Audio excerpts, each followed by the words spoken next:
to this day, the hardest thing I find about showing up and being a man is setting boundaries with my partner when there's things that she is anxious about.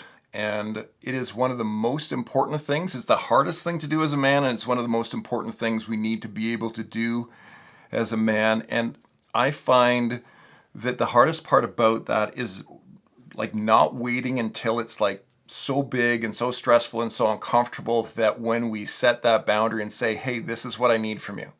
This is what it's okay to bring into my space, or how to talk to me about something, that we're able to do that from a space that's still sensitive and gentle, because usually it's building up after there's a lot of stress. And then it's sharp. And then Yeah. basically it feels like, instead of saying, hey, I have a boundary that's not just important to me, but it's important for, Us. well, like it's important for who you are, Right. right? Like Right. for you growing into the next level, the next version of yourself, because usually it's when you're asking for something and you want me to look after it, and then I want to, but it's like the girl in you that's asking for that, and I'm like, actually the woman in you needs to take care of this. I can't be Yeah. like dad to your little girl. I mean, like, Right. maybe I can, But but it's not, you're not going to get to the next level Right. of what you Right. need to be able to do with it. Right. And so that's I think one of the biggest things what I describe about vulnerability for men is it's vulnerable for us to set those boundaries, to say, I need to have a conversation with you about something that's going to be uncomfortable. And I want you to be able to hear this from me, that it's coming from a space of love and support. But I know that it's going to be uncomfortable, because if you could just ask for it, you'd like me to take care of that for you. Right. And something I say a lot to men and women that I work with is how a woman responds to a man's boundary lets him know how emotionally old she is. Yeah. And how a man responds to a woman's vulnerability lets her know how emotionally old he is. I got stuck there. So that's really the piece. A man's vulnerability is in his boundary, and a woman's vulnerability is in how openly and softly she expresses things that are maybe that she's looking for in the relationship that he's not stepping into.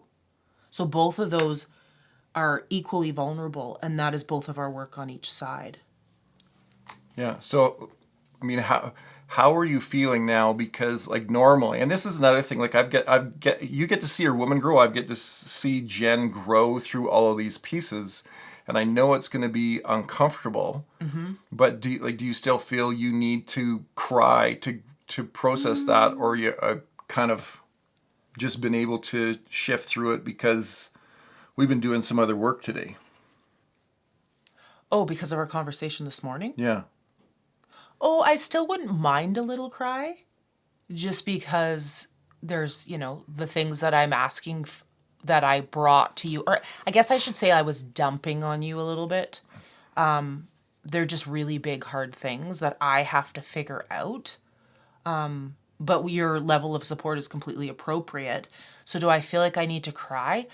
Just cry for me, but not cry for the relationship, if that makes sense. Okay. Like, I don't feel like, oh my gosh, I need to have a big cry because like Graham was so hard on me, or his boundaries are so hard. I don't feel like that at all. Like, I guess this morning, this was the first like big conversation we've had in a long time where I did not have a fight reaction. Like, I don't respond to my fight reactions typically with you. I mean, in the early days I would have, but not for probably the last 5 years. But today I had no like fight energy towards you. You could probably feel that. Yeah. There was none. It was like, I can hear what he's saying. But it's also because I really respect you.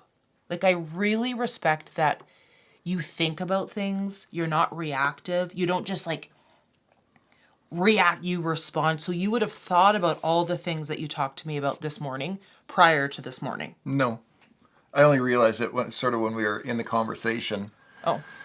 So, I mean, a couple things. One of the things that I've realized recently is how important it is for us as men to choose a woman who's really, really worth it, because women are really complicated. And Really? when we bring this stuff up with them, like in the beginning, Jen would be massively triggered and she'd have a reaction, and sometimes it'd be completely inappropriate.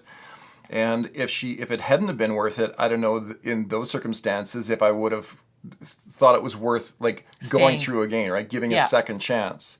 So what she always did is she came back and she was aware of how she responded. And I'm always prepared to own my shit. Yes. But if she wasn't prepared to own hers, that would have been an issue. So she always came back I've always owned my stuff. if it was though. something like that. Yeah. Yeah. So that was huge. And that's part of what showed me that she was worth it, that she was different from experiences that I'd gone through with anyone else.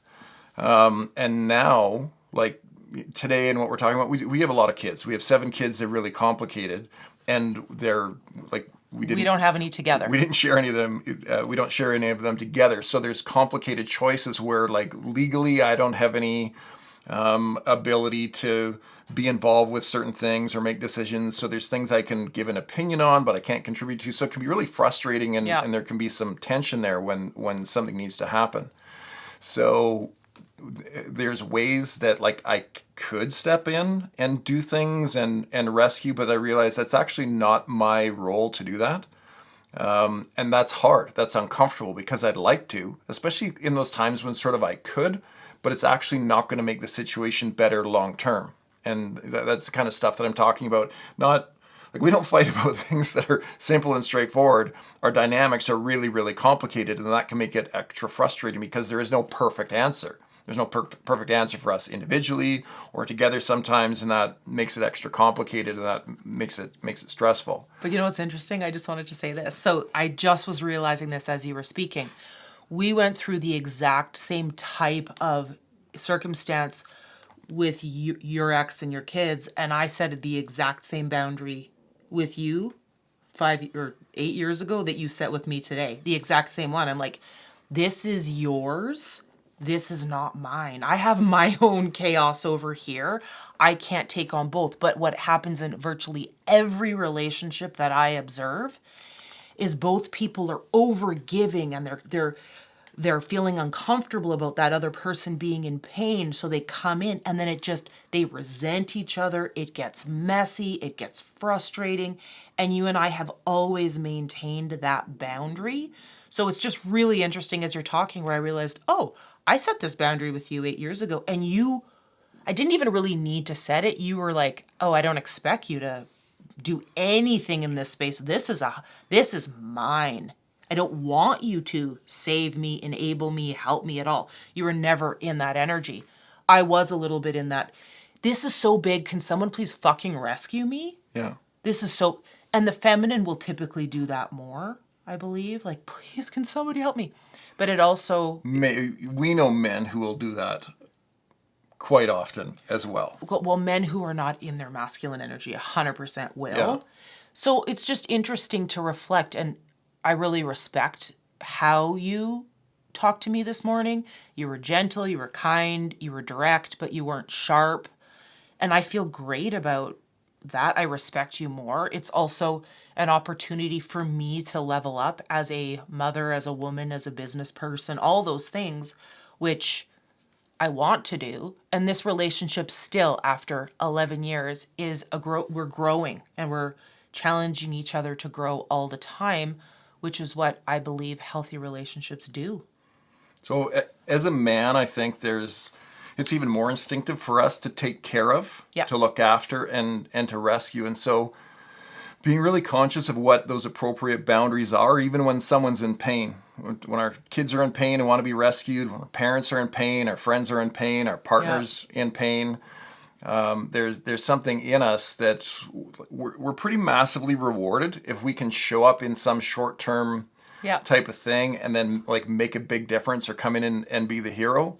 So Yeah. the question that we constantly have to ask is, but am I doing them a favor long term by taking care of this, right? It's like, Good question. bring them a fish, you feed them for a day, teach them how to fish. They're taking care of something for a lifetime. Good one.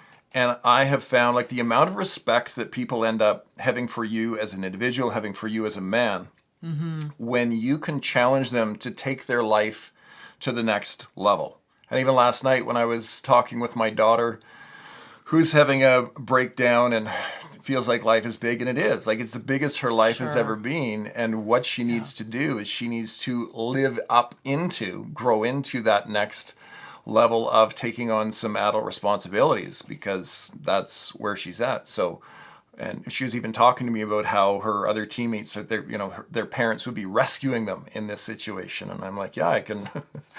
That'd definitely be easier to just throw some money at things and go, oh, it's okay, stop crying, I'll sort this all out. But our job is to be able to look at the people that we care about, that we're responsible for, and set boundaries, not just for ourselves, but also for their benefit. Like, what's going to be better for them? Is it for us to save them in this situation again? Or are they actually ready and capable of being able to take this on so that they're competent in that? And oftentimes I find in the moment it's really uncomfortable. Yeah, for sure.